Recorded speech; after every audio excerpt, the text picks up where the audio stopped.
ଜଣେ ବୃଦ୍ଧ ମାଳି ଥିଲେ। ବୟସର ଭାରରେ ଶରୀର ନଇଁ ଯାଉଥିଲେ ମଧ୍ୟ ମନଟି ତାଙ୍କର ସଦାସର୍ବଦା ଶ୍ରୀ ରାଧାଙ୍କ ଚରଣ କମଳରେ ଲାଗି ରହିଥାଏ। ତାଙ୍କର ଗୋଟିଏ ନୀତିଦିନିଆ ନିୟମ ଥିଲା, ପ୍ରତିଦିନ ସକାଳୁ ଅତି ଶ୍ରଦ୍ଧାରେ ବଗିଚାରୁ ସତେଜ ଫୁଲ ତୋଳି ଆଣିବେ ଏବଂ ନିଜ ହାତରେ ଏକ ଅତି ସୁନ୍ଦର ପ୍ରେମର ମାଳା ଗୁନ୍ଥିବେ। ସେହି ମାଳାଟିକୁ ନେଇ ସେ ମନ୍ଦିରରେ ନିଜ ଆରାଧ୍ୟା କିଶୋରୀଙ୍କୁ ଅର୍ପଣ କରିଥାନ୍ତି। ସେହି ଦିନର ଘଟଣା।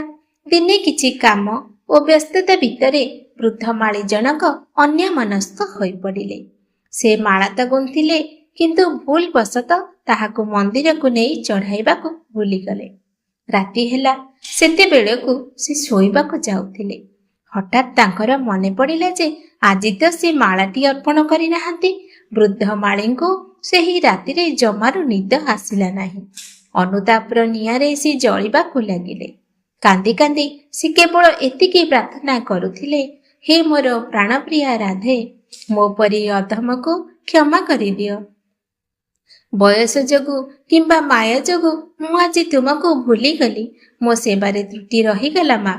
ଏକ ଅଲୌକିକ ଘଟଣା ଘଟିଗଲା। ସକାଳ ହେବା ମାତ୍ରେ ସେ ଥର ଥର ଗୋଡ଼ରେ ଦୌଡ଼ି ଦୌଡ଼ି ମନ୍ଦିର ପହଞ୍ଚିଲେ। ଭାବୁଥିଲେ ପୂଜାରୀଙ୍କୁ ଗୁହାରି କରିବେ ଯେ ଗତକାଲିର ମାଳାଟି ଆଜି ଚଢ଼ାଇ ଦିଅନ୍ତୁ। କିନ୍ତୁ ମନ୍ଦିର ଭିତରକୁ ଯାଇ ସେ ଯାହା ଦେଖିଲେ, ତାଙ୍କ ପାଦ ତଳୁ ମାଟି ଖସିଗଲା।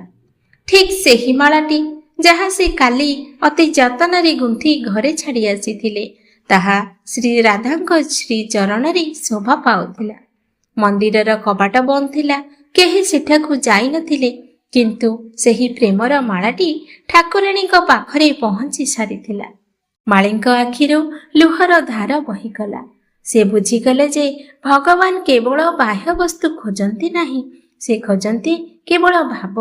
ସେ ଗଦଗଦ କଣ୍ଠରେ କହିଲେ, ହେ କରୁଣାମୟୀ, ମୋର ମାଳା ନୁହେଁ, ବରଂ ତୁମେ ମୋର ଭକ୍ତି ଓ ଅନ୍ତରର ପ୍ରେମକୁ ଗ୍ରହଣ କରିନେଲ।